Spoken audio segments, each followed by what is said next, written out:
I'm Lydia, and this is the story of how my life turned upside down. But let's start from the beginning. I grew up in a wealthy family, the only child of doting parents who gave me everything I could ever want. My father, Robert, was a successful businessman, and my mother, Eleanor, was a socialite who threw the best parties in town. They showered me with love and attention, making sure I never lacked anything. When I entered college, I was determined to make my parents proud. I buried myself in books, focusing solely on my studies. That's when Tom entered my life. Tom was persistent, I'll give him that. He'd wait for me after classes, bring me coffee during late-night study sessions, and even showed up at my parents' house one day. "Mr. and Mrs. Thompson," he said, standing tall in our living room, "I'm in love with your daughter, and I want you to know my intentions are serious." My father was impressed. He'd always wanted a son, someone to take under his wing and groom for the business world. Tom seemed to fit the bill perfectly. "Lydia," my father said to me later that evening, "why don't you give this young man a chance? He seems like a good catch." Reluctantly, I agreed to go on a date with Tom. To my surprise, I found myself enjoying his company. He was charming, attentive, and seemed genuinely interested in my thoughts and dreams. Our relationship blossomed quickly. Before I knew it, we were walking down the aisle, fresh out of college. My parents were overjoyed, especially my father, who saw Tom as the son he never had. "Welcome to the family, son," my father said, clapping Tom on the back at our wedding reception. "I have big plans for us." True to his word, my father helped Tom start his own business, a state-of-the-art car wash. He bought all the necessary equipment and even helped us purchase a small, cozy house. A year into our marriage, I gave birth to our son, Michael. Holding him in my arms for the first time, I felt a love I had never experienced before. I threw myself into motherhood, becoming a full-time housewife. My days were filled with diaper changes, feeding schedules, and lullabies. As the years rolled by, our lives settled into a routine. Michael grew from a gurgling baby into a curious toddler, then a mischievous child, and finally a brooding teenager. I poured my heart and soul into raising him, while Tom continued to struggle with the car wash business. "Your father thinks I'm a failure," Tom spat one evening after another tense phone call. "He's always looking down on me, giving me handouts like I'm some charity case." I tried to reassure him. "That's not true, Tom. Dad's just trying to help." These arguments became more frequent, and I found myself walking on eggshells in my own home. Michael, now in his late teens, began to withdraw, spending more time in his room or out with friends. As for me, well, the years of stress and housework had taken their toll. I was no longer the slim college girl Tom had wooed. My once toned body had softened, and I'd gained weight. Tom didn't hesitate to point this out. "You've really let yourself go, Lydia," he'd say, eyeing me with disappointment. "What happened to that pretty girl I married?" His words stung, but I tried to brush them off. I told myself he was just stressed about work, that he didn't really mean it. But deep down, I knew our marriage was crumbling. Then came the day that changed everything. It was a sunny Tuesday when I received the call that would shatter my world. "Mrs. Thompson," a somber voice said. "I'm afraid there's been an accident. Your parents, they were in a small plane crash in Hawaii." "I'm so sorry, but they didn't survive."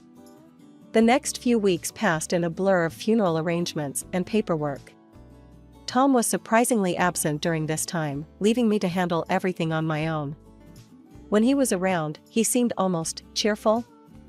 "We need to sort out the inheritance," he said, barely a week after the funeral.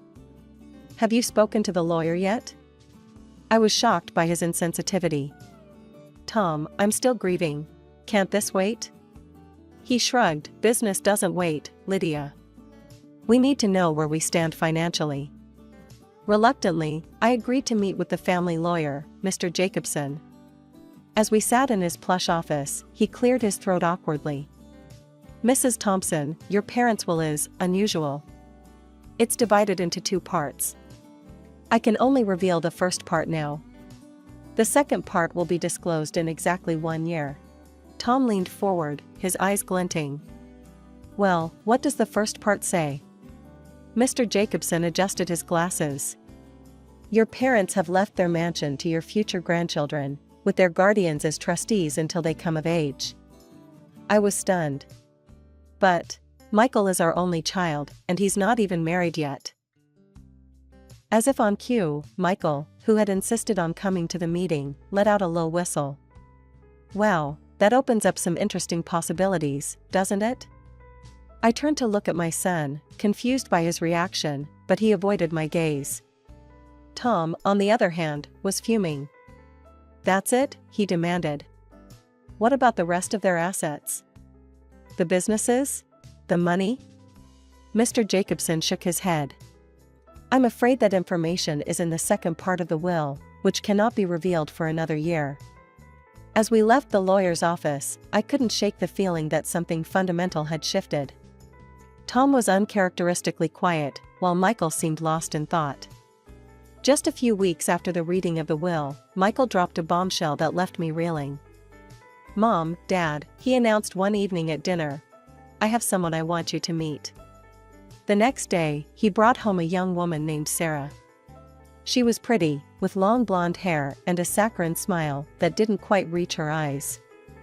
This is my wife, Michael said, his arm around her waist. And she's pregnant with our child. I nearly choked on my tea. Wife? Pregnant? But when did all this happen? Michael shrugged, avoiding my gaze. We'd been dating for a while. When we found out about the baby, we decided to get married right away. I couldn't help but notice how his eyes flickered to Tom, who was nodding approvingly. Something about this whole situation felt off, but I pushed my doubts aside. After all, I was going to be a grandmother. Well, congratulations, I said, trying to muster up some enthusiasm. This is quite a surprise. Sarah's smile widened. Thank you, Mrs. Thompson. I'm so excited to be part of your family. From that day on, our household dynamics shifted dramatically. Sarah moved in, citing the need to be close to family during her pregnancy. At first, I was thrilled to have a female companion in the house. However, it quickly became apparent that Sarah had her own agenda. She began to subtly undermine me at every turn. When I'd cook dinner, she'd wrinkle her nose and say, "Oh, is that how you make it?"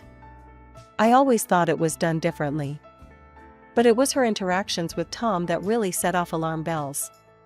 She'd laugh at his jokes, touch his arm, and shower him with compliments. You're such a talented businessman, Tom, she'd coo.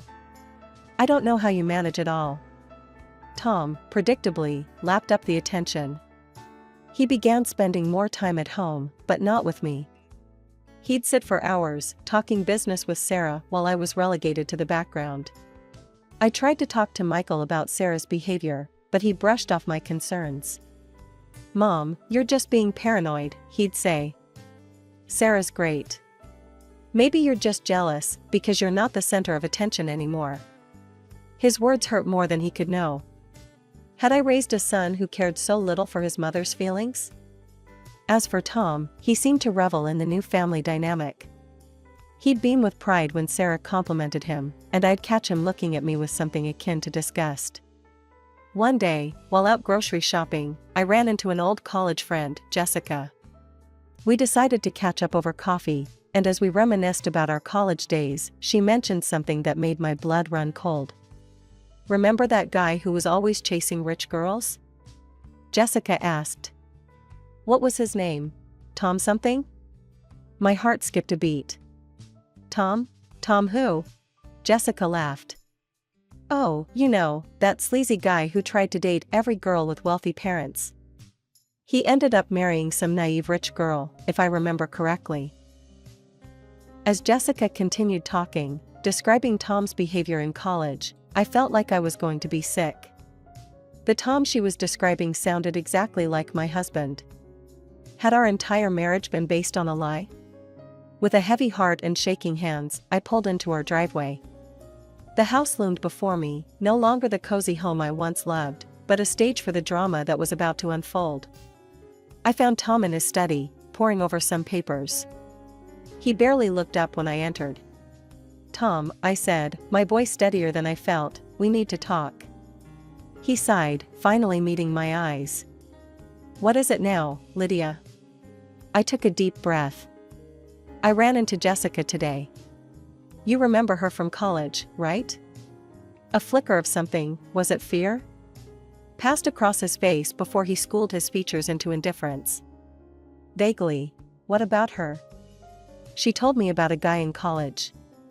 A guy who pursued rich girls, looking for an easy meal ticket." I paused, watching his reaction. "Sound familiar, Tom?" For a moment, he just stared at me. Then, to my shock, he started laughing. Well, he chuckled, leaning back in his chair. "Took you long enough to figure it out, didn't it?" His cavalier attitude stunned me. "So it's true? You married me for my parents' money?" Tom shrugged, not a hint of remorse in his eyes. "Of course I did. Look, Lydia. I never loved you. I tolerated you because you were my meal ticket. But now? Now you're just a fat, useless burden." His words hit me like a physical blow. I staggered back, tears welling in my eyes. "Why are you telling me this now?" I whispered. A cruel smile twisted his lips. "Because, my dear wife, I don't need you anymore. Your parents are dead, and soon, their fortune will be mine. Or rather, our grandson's, which amounts to the same thing." Suddenly, everything clicked into place: Michael's hasty marriage, Sarah's convenient pregnancy, the way they'd been treating me. It had all been a calculated move to secure my parents' inheritance. You planned all this?" I gasped. Tom laughed again, the sound grating on my nerves. "Give credit where it's due. It was mostly Michael's idea. The boy's got a good head for business, unlike his mother." I felt like I was drowning, the weight of their betrayal crushing me. "Does Sarah know about this?" "Of course she does," Tom sneered. "She's a smart girl, knows a good opportunity when she sees one. Unlike you, she'll make a proper wife for a businessman." I couldn't take any more. I turned and fled from the room, my world shattered around me. As the reality of my situation sank in, I realized I had nowhere to go. I had no money of my own, not even enough to rent an apartment. With a heavy heart, I resigned myself to staying in the house with people I could no longer trust. 2 months later, Tom dropped another bombshell on me. I was in the kitchen, preparing dinner, when he strode in with a self-satisfied smirk on his face. "Pack your bags, Lydia," he announced without preamble. "We're moving into your parents' house." I nearly dropped the knife I was holding. "What? When did we decide this?" Tom's laugh was cold and mocking. "We didn't decide anything. I decided. We're moving in with Michael and Sarah. After all, our grandson is the heir to that house." Each word was like a slap to my face. "What do you mean? What about our house?" "Oh, that?" Tom waved dismissively. "I sold it. The money's already been spent on things for people I actually care about. And just so we're clear, you're not on that list." Over the next few days, I watched in stunned silence as Tom, Michael, and Sarah excitedly prepared for the move. They bought new cars, splurged on expensive clothes and gadgets, all while I faded into the background, ignored and forgotten. The move to my parents' house was like a twisted parody of a happy family relocation. Sarah immediately claimed the master bedroom, while I was relegated to a small guest room in the back of the house. As the days passed, I found myself increasingly isolated. Sarah gave birth to my grandson and began delegating all the housework to me. I cooked, cleaned, and even cared for my grandson while she lounged about, issuing orders like a queen. "Lydia," she'd call out. "The baby needs changing. And while you're at it, could you tidy up the living room? It's looking a bit messy." I threw myself into caring for my grandson, finding solace in his innocent smiles and gurgles. But even that joy was tainted by the constant barbs and criticism from Sarah and Tom. One evening, about a month after we'd moved in, things came to a head. We were all seated at the dinner table, a dinner I had prepared, as usual. Sarah was in rare form, ordering me about as if I were a servant. "Lydia, fetch me some more water. And hurry up with clearing these plates. We don't have all night." Something in me snapped. Years of pent-up frustration and hurt came pouring out. "Enough," I shouted, slamming my hands on the table. "I am not your maid, Sarah. This is my parents' house, and I deserve some respect." The room fell silent. Sarah's face crumpled, and she burst into dramatic tears. "How could you speak to me like that? After all we've done for you?" Tom stood up, his face red with anger. "That's it, Lydia. I've had enough of your ingratitude. Pack your things and get out. This house belongs to our grandson now, and you're no longer welcome here." I stared at him in disbelief. "You can't be serious. Where am I supposed to go?" He reached into his pocket and pulled out a stack of papers. "I've been waiting for the right moment to give you these. Divorce papers, already signed. I want you gone by morning." I looked to Michael, hoping against hope that my son would defend me. But he just shrugged, avoiding my gaze. "I'm an adult now, Mom. I don't need you anymore." With shaking hands, I took the divorce papers. Sarah's triumphant smirk was the last thing I saw as I turned and walked out of the dining room, my world crumbling around me. With nowhere to go and my world in shambles, I found myself dialing a familiar number. Jessica, my old college friend, answered on the second ring. "Lydia? Is everything okay?" Her voice was laced with concern. I swallowed hard. "Not really. I need a place to stay." Without hesitation, Jessica invited me to her home. As I settled into her guest room, she shared her own family drama. "My son's been going through hell," she confided. "His fiancée left him, and she's pregnant. He's desperate to find her and be there for his child." My heart skipped a beat. "Do you have a picture of her?" Jessica nodded, pulling out her phone. As she showed me the photo, my blood ran cold. Staring back at me was Sarah, my supposed daughter-in-law. "Jessica," I said slowly, "I think I know where your son's fiancée is." Over cups of tea, I poured out my story. Jessica listened, her expression morphing from shock to anger to determination. "We need to expose them," she declared. "All of them." Together, we hatched a plan. The next day, I returned to my parents' house under the guise of collecting the last of my belongings. While there, I managed to snag a few strands of my grandson's hair for a DNA test. The wait for the results was agonizing, but when they finally came, they confirmed our suspicions. My son was not the father of Sarah's baby. Jessica's son was. As I grappled with how to break this news to Michael and Tom, my phone rang. It was Mr. Jacobson, my parents' lawyer. "Mrs. Thompson," he said, "it's time to review the second part of your parents' will. Can you come to my office tomorrow?" The next day, I sat in Mr. Jacobson's plush office, my heart pounding. As he read the will, I could hardly believe my ears. "To our beloved daughter, Lydia," he read, "we leave our luxury apartment, valued at $500,000. But that wasn't all. My parents had foreseen everything. In the event of a divorce, all their property, including Tom's business, would come to me. Your father wants you to know," Mr. Jacobson continued, "that he's been the one financing Tom's business all along. He registered it in his own name. In case of divorce, it's yours to do with as you please." I sat there, stunned. All this time, I thought I had nothing, when in reality, I had everything. "What about the house Tom and I lived in?" I asked, remembering he had sold it. Mr. Jacobson smiled. "That's the only thing Tom can claim. Everything else is yours." As the reality of my new situation sank in, I couldn't help but laugh. Tom had thought he was so clever, but in the end, he had outsmarted himself. I stepped into my new apartment and gasped. The space was breathtaking, all sleek lines, floor-to-ceiling windows, and tasteful, expensive furnishings. For the first time in years, I felt truly at home.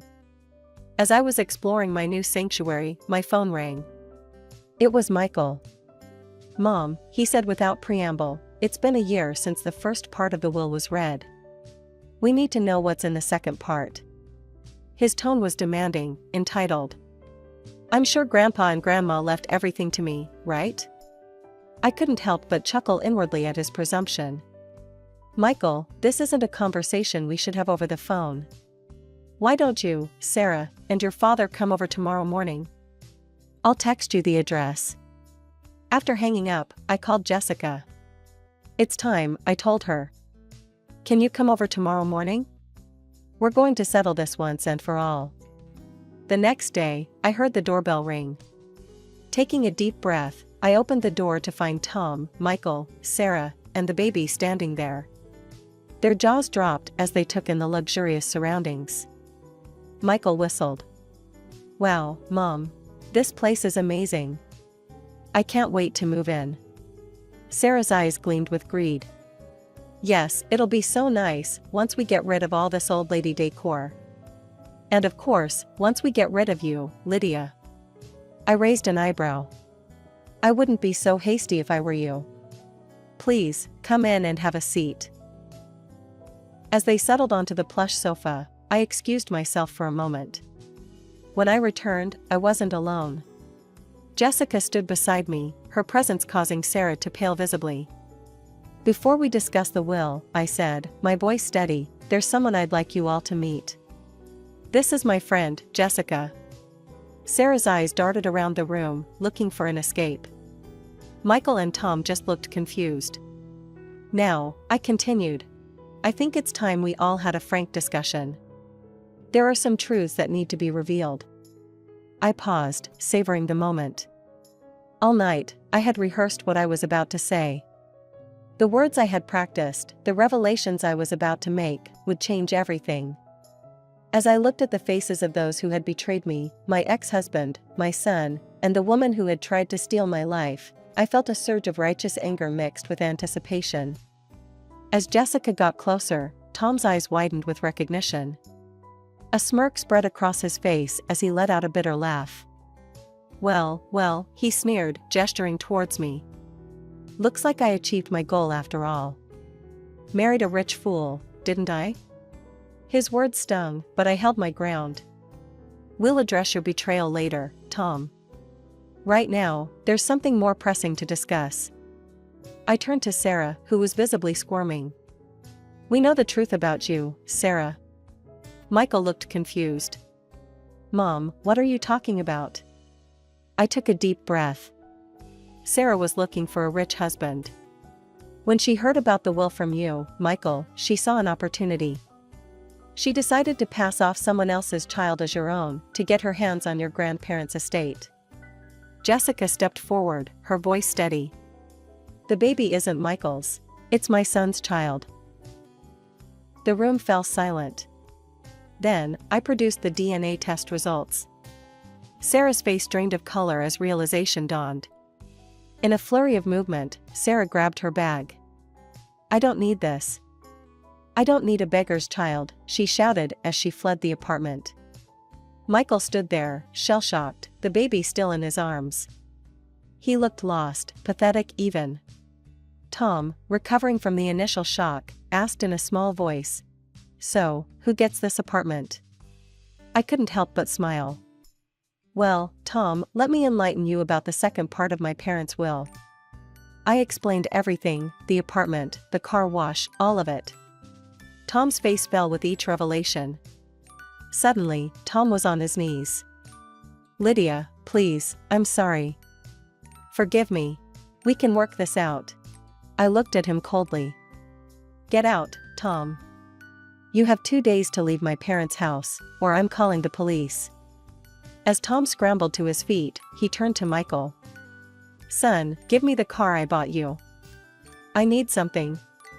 Michael's response was curt. "No. It's mine. You're not getting anything from me." With one last desperate look, Tom slunk out of the apartment. I then turned to Michael, who stood there, head bowed in shame. Jessica gently took the baby from his arms. "Michael," I said, my voice firm but not unkind, "since it turns out I don't have any grandchildren, there are no other heirs to your grandparents' home besides me. I need you to move out as well." He nodded, not meeting my eyes.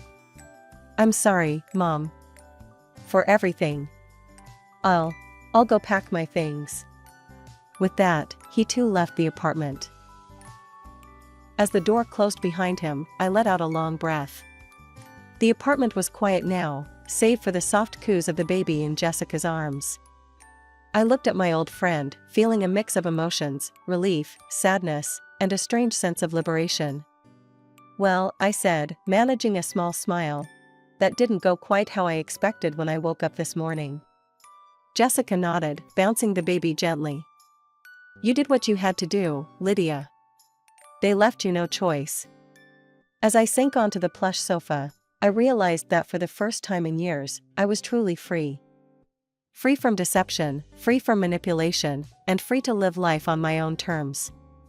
The months following the confrontation flew by in a whirlwind of change and self-discovery. I found myself settling into my luxurious apartment, the space becoming a sanctuary of peace and new beginnings. One of my first decisions was to rent out my parents' house. It felt right, somehow, to have the property occupied by a young family who appreciated its warmth and history. The rental income provided a comfortable cushion, adding to the proceeds from selling Tom's car wash business. My friendship with Jessica blossomed. We'd meet for coffee, sharing stories, and supporting each other through the ups and downs of our new realities. And then there was little Tommy, Jessica's grandson, the child I had once believed to be my own.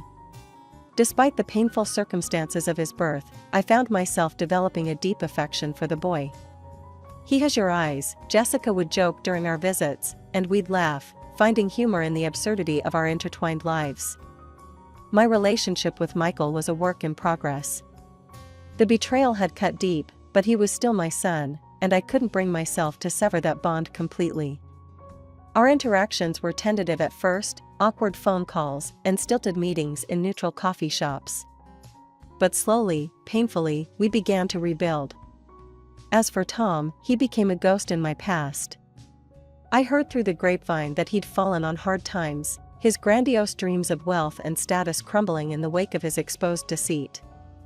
I saw him only once, by chance, as I was driving through town.